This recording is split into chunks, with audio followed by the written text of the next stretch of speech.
emergency? What are you reporting? Yes, somebody's broken into my apartment, 428 Middlesex Circle. Okay, calm down. Are they in the house now? Yes, 428 Middlesex Circle. Okay, all right. Do you know who it is? No, I don't know. Okay. I have no idea. Hold on. I'm in my bedroom. Okay. He can hear me. Please just send somebody here. Okay, just stay on the line with me and don't hang up, okay? Okay. 60 years ago, this call couldn't have been made. But now, calling 911 is the first thing we do in an emergency. Crimes have been stopped and lives have been saved by this simple system that connects us to help quickly. But many countries still don't have this option. Right now, Joseph Kony and his Lord's Resistance Army are raping and killing their way through Central East Africa with an army of kidnapped child soldiers. But unlike us, his victims have no one to call for help.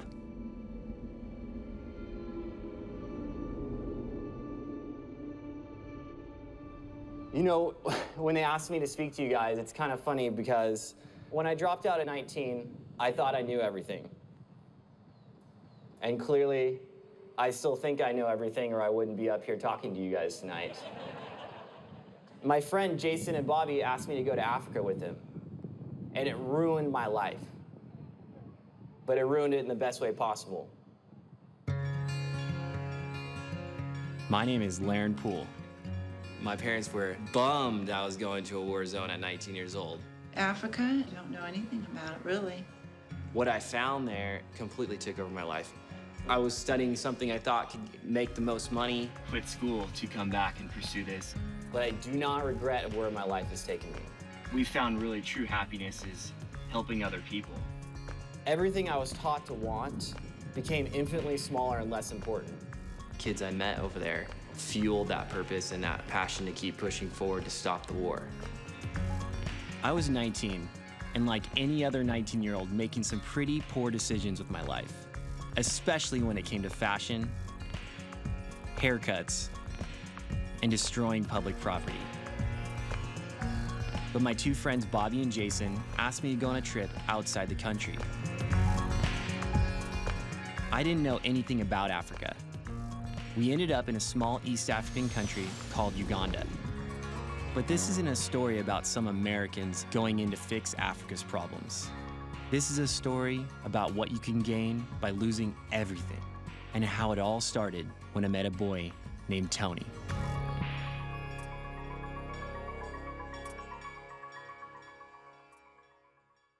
I kind of feel that the Western ideology of thinking that they can help in their heart is for good intention. But I kind of feel like they want to destroy us. Why would you think that you're coming to bring a shoe? How much money did it cost you to take a plane ticket to go to Africa? Why don't you help that African get a better way of getting the same thing? That is what frustrates me most with the Western world. For me, I feel like you're abusing them. We had one contact in Uganda before we went, and it was Jolie Okot. We used a local payphone to call her and say, Jolie, we're Jason, Bobby, and Laren. We were told that you might be able to help us out, and she came and picked us up and gave us a huge hug and invited us into her home immediately. This is your home. This is my home. You were born here. We were born here. We relied on Jolie to help us communicate with everyone we were meeting. She was our guide, our translator, our mother, and our best friend. This is where you put in firewood, you think you see it? She was 9 months pregnant, and we trusted each other from the beginning. But if it came, you'd trust us to deliver it, right? Yes, if it comes out, you have to definitely accept and deliver it. Cut the umbilical cord? Yes, everything. Jolie, do you feel free in this country? Do you feel like a free person? As of now, it's because I live in the city. I feel I am free. But back home, I'm not free at all. We knew there was a conflict going on, but we didn't understand the history of it. Back home, the media didn't cover this part of the world. Journalists didn't come to this part of Africa. Northern Uganda was too dangerous, and it was being ignored. Jolie explained to us how a group of rebels had terrorized her country for the last 20 years. And it was all because of one man named Joseph Kony. There's war, there's nowhere to sleep, there's no food. They are being separated from their children. We were in Uganda at the height of Kony's terror. They were responsible for mass child abduction, forcing kids to fight as soldiers. They took tens of thousands of lives. And their raids on villages left women raped and mutilated. I couldn't believe no one was stopping this. Jolie told us that the Ugandan government and Kony were fighting, which threw Uganda into a brutal civil war. Using kids as weapons, he created the Lord's Resistance Army, or the LRA. As Kony began to abduct children and force them to fight his civil war, it wasn't safe for other Ugandan children to be at home. The parents were forced to send their children from the villages into the city centers to sleep. They called these kids night commuters. Apart from their families, they would cram together to sleep in the middle of town, afraid that Joseph Kony was going to come and get them.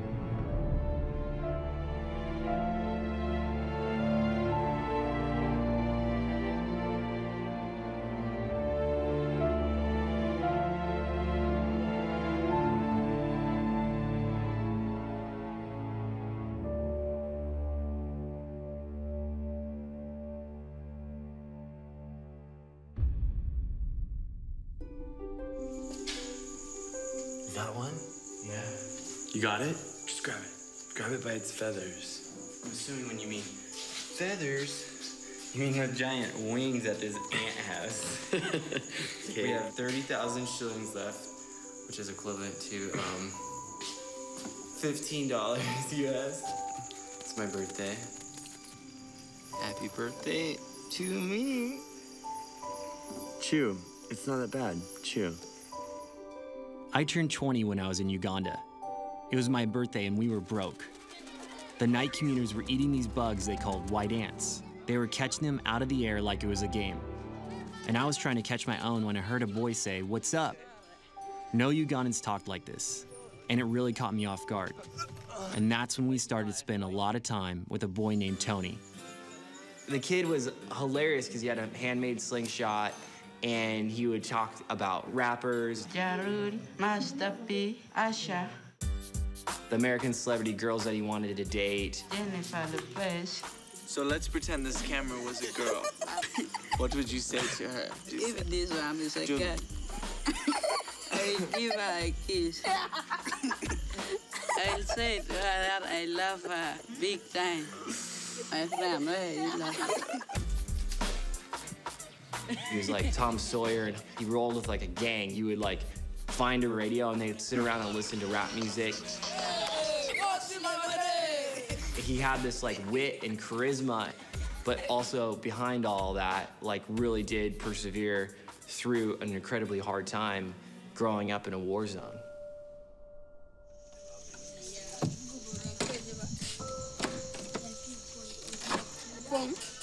Yes, the water is still there. We are going to North Vietnam. The water comes up to here, and we come and go home.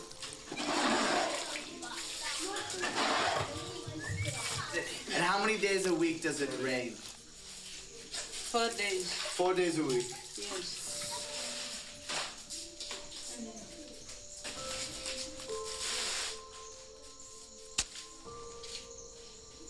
You study every night here like this? Yes. You do your homework?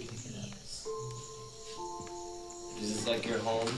Yes, this place is just like our home. Do you sleep in the same spot every night? Yes, we sleep here, and Anthony sleep here, and Tony sleep in the middle. In a day, we cannot fear, but in a night, we can fear. At night, we can fear those rebels.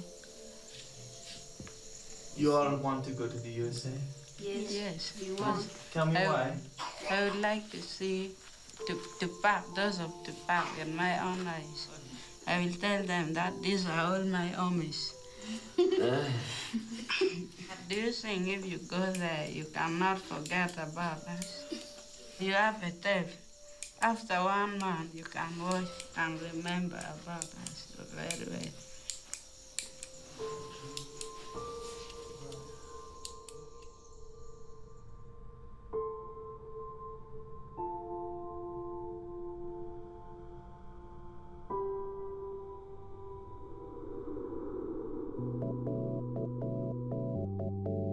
When we went back home, Jason and Bobby graduated college, and I decided to drop out. We made a movie that would tell the story of Tony and the night commuters we had met. We called it Invisible Children, The Rough Cut. We took this movie to high schools and colleges all over the United States in order to spread the story. It affected other people and made them want to share it at their homes, churches, schools, all over the United States. We knew there was a bigger story to tell, so 2 years after our first trip, we brought back a group of friends to Uganda to help us film. We couldn't wait to see Tony again. A friend of ours found him on the street and brought Tony back to the house we were staying at.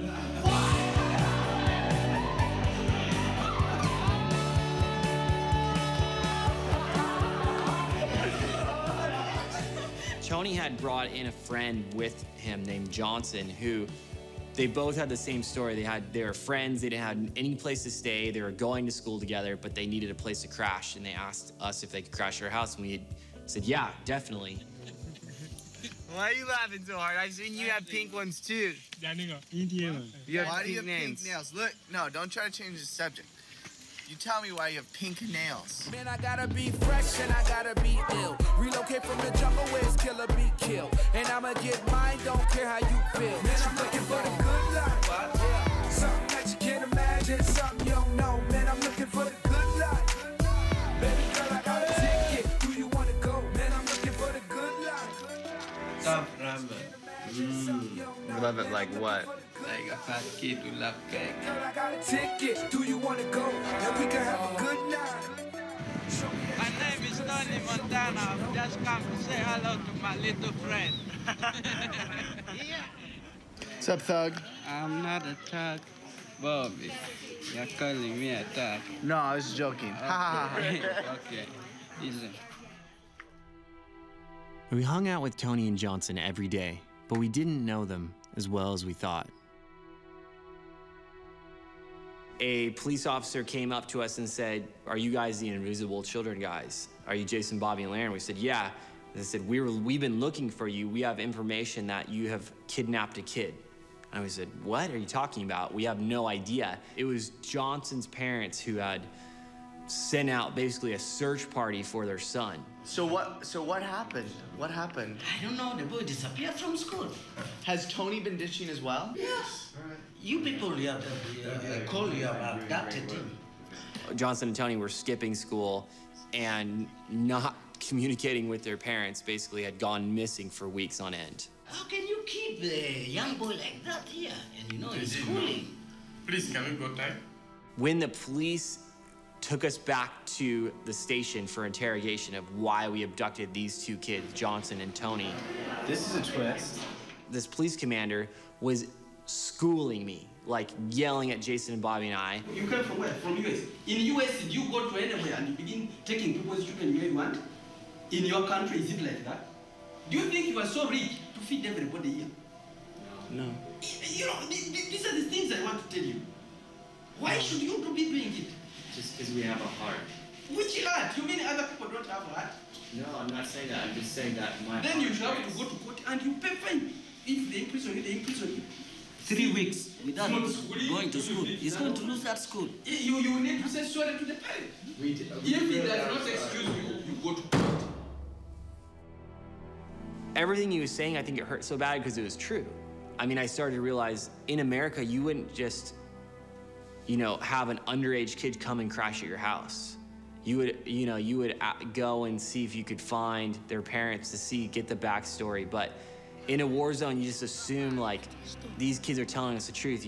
you see kids who are orphaned and lose their parents and don't have a place to stay all the time, so you just assume that their story is genuine. It's gonna screw up his life now. Could have screwed up ours pretty bad this morning. Because they didn't know where these boys went. They thought we had like kidnapped. So we have to find Tony. Good intentions sometimes end up having negative consequences, and we found that out when we, with the best intentions, had Tony stay at our house, but in the end was actually causing more harm than good. Giving them free things, especially from people from the Western world, is very destructive to their mindset, because then they don't think studying is even something important. They want to drop out of school because they think they have everything. So at the end of the day, you're not helping them to be independent. You're helping them to be dependents. Tony said he didn't have anywhere to stay. He had also said he was going to school, when actually he was ditching. He told us straight to our face something that wasn't true, and it got us into trouble. Tony, you can't tell me a lie. These people, when they met you, they didn't know you. They came back, they looked for you. Think about that, they had for you, you see? So you don't need to lie to get more. You don't need to lie to have a better life. A better life, Tony, come when you work so hard. So I want you here tomorrow, 2 o'clock. We are going to school, and then we are going to your parents' home.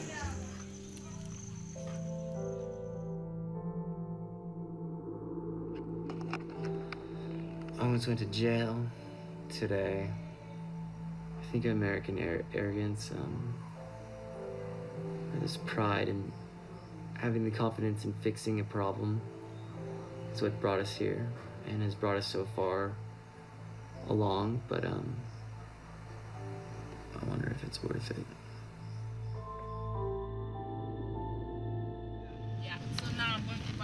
We went to see Tony's mom to find out the truth. She was living in a displacement camp, and when we got there, we realized how bad it was.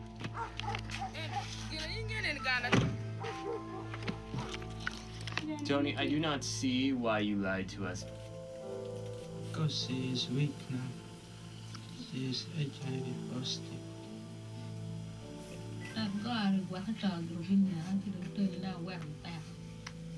She can't now, in her situation now, she can't take care of Tony.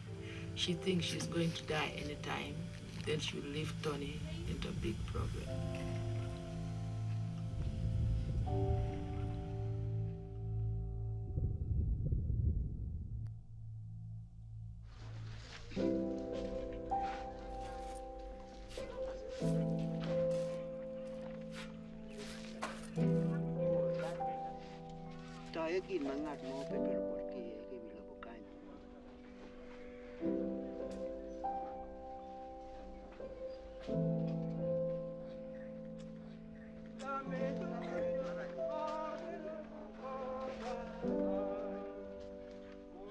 The day they buried my mom, I was so sad that they were taking her down into the ground and she is leaving me on earth.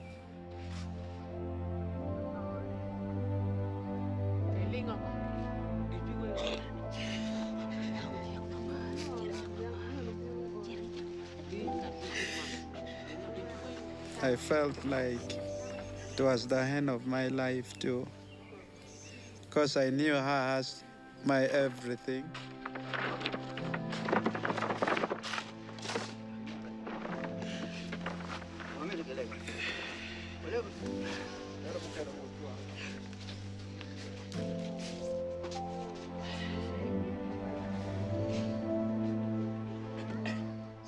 Tony does not have a father.